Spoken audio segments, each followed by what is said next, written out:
tentang mana hammalatal hatab secara letterlek maknanya adalah perempuan pembawa kayu bakar. Nah, apakah istrinya Abu Lahab itu memang dia tukang pembawa kayu bakar secara fisik, tukang nyari kayu bakar di hutan misalkan, kalau bahasa Sunda mah tukang nyari suluh gitu ya. Apakah memang itu maksudnya? Bisa jadi iya. Tetapi tadi, apakah di sana ada hutan, banyak pohon sehingga bisa dicariin kayu-kayu bakar dari hutan? Dari sana kan padang pasir ya. Di padang tandus sehingga tidak ada pohon ataupun jarang pohon, sehingga bagaimana si Abu Lahab ini mencari kayu bakar di hutan, orang hutannya nggak ada, padang pasir semua. Ya kalau gitu maka maknanya ini meskipun bisa jadi maknanya letterlek demikian, dia itu tukang bawa kayu bakar atau pencari kayu bakar dan pembawa kayu bakar, tetapi ada makna yang lain, makna batin, bahwa ini maksudnya ini bahasa kiasan untuk menunjukkan bahwa ini adalah perempuan yang tukang menyebar fitnah. Makanya dalam terjemahan diterjemahkannya dengan perempuan tukang penyebar fitnah.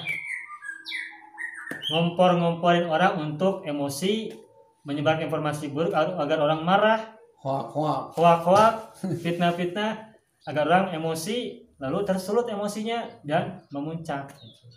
Jadi tukang penyebar berita bohong. Bisa jadi demikian. Oke ya, gitu ya. Nah, terakhir. Sekarang kita masuk ke ayat yang kelima, ayat yang terakhir. Kita tuntaskan bahasan ayat yang kelima ini untuk menuntaskan bahasan surat Al-Lahab. Fi jidha hablun mim masadin. Kita kaji secara ilmu nahwu. Fi jidha, fi huruf apa? Jar. Huruf jar.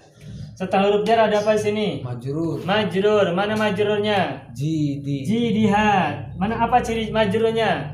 Kasro, ininya kan D-nya. Asal katanya jidi sama H. Ini dua kata, rangkaian dua kata. Jidi dengan H. Nah, baik. Jidi sebagai apa? Mudhof, karena rangkaian ya. Mudhof. Hanya mudhof ilaih. Ingat, H kan dhamir mutasil. Ya. Kalau ada dhamir mutasil nempel setelah isim, maka dhamir mutasil itu namanya mudhofun ilaihi. Berarti isinya adalah mudhof. Nah, kita ulangi lagi. Jidi kenapa kasroh? Karena majrur oleh huruf jar fi. Oke, selesai. Terus hablun. Hablun ini rofa ya, domaten. Hablun. Apa kedudukan dari hablun secara i'rab? Nah, baik. Nah, ada teori ini. Kita apa sudah pernah bahas ini apa belum pada surat-surat yang lain ya? Tapi kalau sudah kita ulangi lagi. Baik, ini sekaligus rumus. Rumus berlaku untuk ayat Al-Qur'an maupun di hadis maupun doa-doa ataupun redaksi-redaksi kalimat bahasa Arab yang lain. Rumusnya begini. Kita analisa. Fi jidha. Ayat yang kelima ini diawali oleh huruf apa? Huruf jar kan? Ya. Setelah jar ada majrur kan? Ya. Terus setelah jar majrur ada isim kan? Iya, betul. Hablun kan tanwin ujungnya. Ya. Tanwin ciri isim. Nah, ini rumus. Kalau ada jar majrur di awal kalimat. Saya ulangi. Kalau di awal kalimat ada jar majrur. Jar majrur. Fi huruf jarnya majrurnya jidha. Saya ulangi lagi. Kalau ada jar majrur di awal kalimat dan setelah jar majrur itu diikuti oleh isim,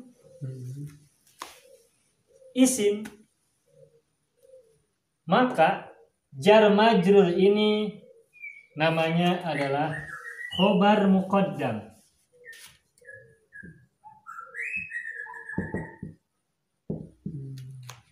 Khobar muqaddam. Kalau ada jar majrur di awal kalimat dan setelah jar majrur itu ada isim, maka jar majrur itu namanya atau kedudukannya sebagai khobar muqaddam. Khobar yang didahulukan. Itu rumus. Jadi fi jidha ini khobar muqaddam. Nah, setelah kita temukan ada khobar muqaddam, berarti yang kita cari berikutnya adalah mubtada muakhir. Karena kalau ada mubtada harus ada khobar. Ya. Kalau ada khobar muqaddam harus ada mubtada muakhar. Mubtada dan khobar itu soulmate. Ya, soulmate ya. CS. CS. Salah satunya ada, yang lainnya harus ada. Itu paket. Satu paket. Kalau ada mubtada dulu, berarti ada khobar berikutnya. Kalau ada khobar duluan, berarti ada mubtada berikutnya.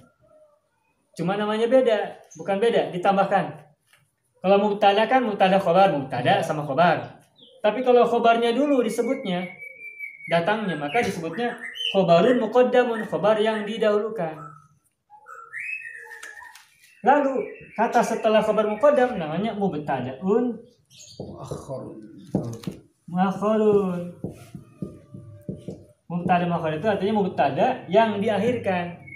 Dari segi bahasa mubtada itu adalah kata yang di awal kalimat. Tetapi kali ini mubtadanya di belakang. Makanya namanya mubtadaun muakhirun. Mubtada muakhir. Khabar muqaddam mubtada muakhir. Nah, karena hablun ini mubtada muakhir, maka sekalipun yang muakhir, toh dia mubtada. Dan karena dia mubtada berarti rofa. Dan karena rofa, makanya cirinya dhamma. Karena tidak ada alif lam, jadi tanwin, dhammatain. Karena dia mufrad ya, maka cirinya adalah dhammah. Dan karena tidak ada alif lam, tanwin. Ini juga rumus, ini semacam rumus. Kalau ada mubtada muakhir, pada umumnya mubtada muakhir itu tidak menggunakan alif lam. Pada umumnya mubtada muakhir itu tidak menggunakan alif lam. Berbeda dengan mubtada. Ini sekaligus juga perbedaan antara mubtada dengan mubtada muakhir. Kita buat tulisan, misalnya gini.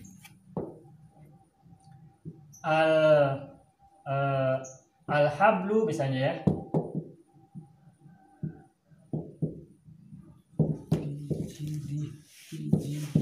Fijidha. Nih. Al-hablu fijidha. Ini ada kata al-hablu di awal kalimat. Berarti mubtada.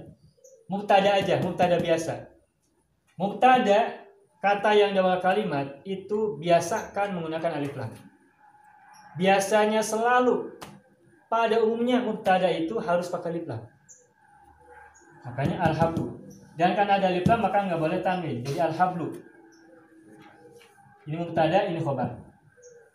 Sekarang kalimatnya dibalik. Khobarnya ditaruh di depan, mubtadanya di belakang. Kayak ini. Jadi fi jidha hablu. Fi jidha. Nah, ini kan jar majrur di awal kalimat. Tadi teorinya. Kalau ada jar majrur di awal kalimat, berarti dia khobar muqaddam. Lalu setelahnya namanya mubtada muakhir. Nah, mubtada muakhir pada umumnya selalu tidak 100%, kadang-kadang bisa, tapi pada umumnya ya selalu tidak pakai alif lam. Dan karena tidak ada alif lam maka bertanwin. Jadi ini mubtada muakhir. Sedangkan ini adalah khobar muqaddam. Maka saya simpulkan yang namanya mubtada sama mubtada muakhir itu bedanya sangat mudah. Apa perbedaan antara mubtada dan mubtada muakhir? Dicatat ya. Mubtada itu biasanya ada alif lam. Diawali alif lam. Sedangkan mubtada muakhir tidak menggunakan alif lam awalnya. Adapun dhammahnya sama-sama dhammah. Harokat akhirnya sama-sama dhammah. Hanya pembedanya kalau ada alif lam berarti nggak boleh tanwin. Kalau tidak ada alif lam tanwinkan atau bertanwin. Itu ya. Jadi fi jidha hablun, fi jidha fi huruf jar, jidha majrur, mudhof ilaih. Terus karena fi jidha ini adalah jar majrur di awal kalimat dan sesudahnya ada isim, maka fi jidha adalah khabar muqaddam. Hablunya adalah mubtada muakhir. Mubtada muakhir marfu dhammatain. Dan mubtada muakhir cirinya tidak ada alif lam. Hablun min masadin. Min huruf apa? Jar lagi. Jar lagi. Masadin apa namanya? Majrur. Majrur. Ini harful jarri. Ini majrurun. Wa alamatu jarrihi kasratun dhahiratun.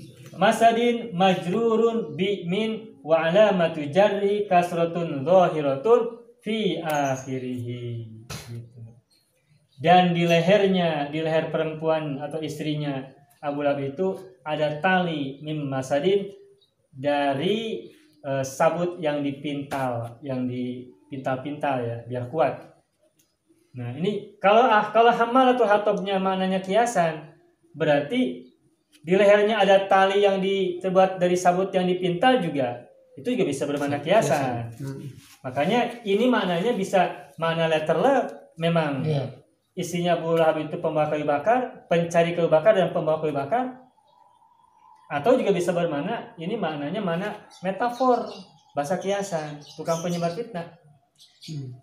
Begitupun ini sama. Kalau ininya dimaknai sebagai maknanya mana letter, mana zahir, ininya pun dimaknanya zahir juga. Jadi dia membawa di lehernya itu tali yang terbuat dari ijuk yang dipintal.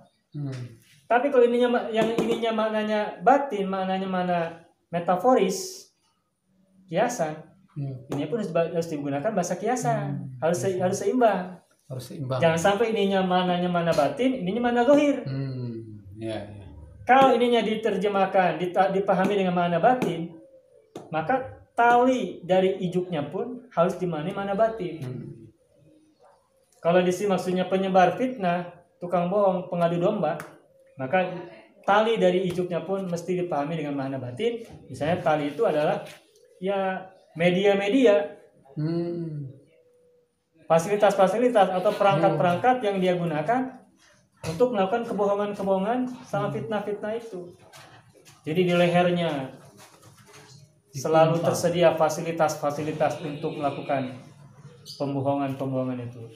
Dan tali ijuknya ini ijuk yang terbuat dari pintalan ijuk itu juga maknanya juga bisa bermakna batin juga, metaforis juga. Oke, selesai bahasan kita tentang kajian nahwu dan shoraf untuk surat Al-Lahab. Ayat 4 tuntas, ayat kelima juga tuntas, semuanya tuntas. Semoga bahasan ini bermanfaat. Alhamdulillahirabbil alamin.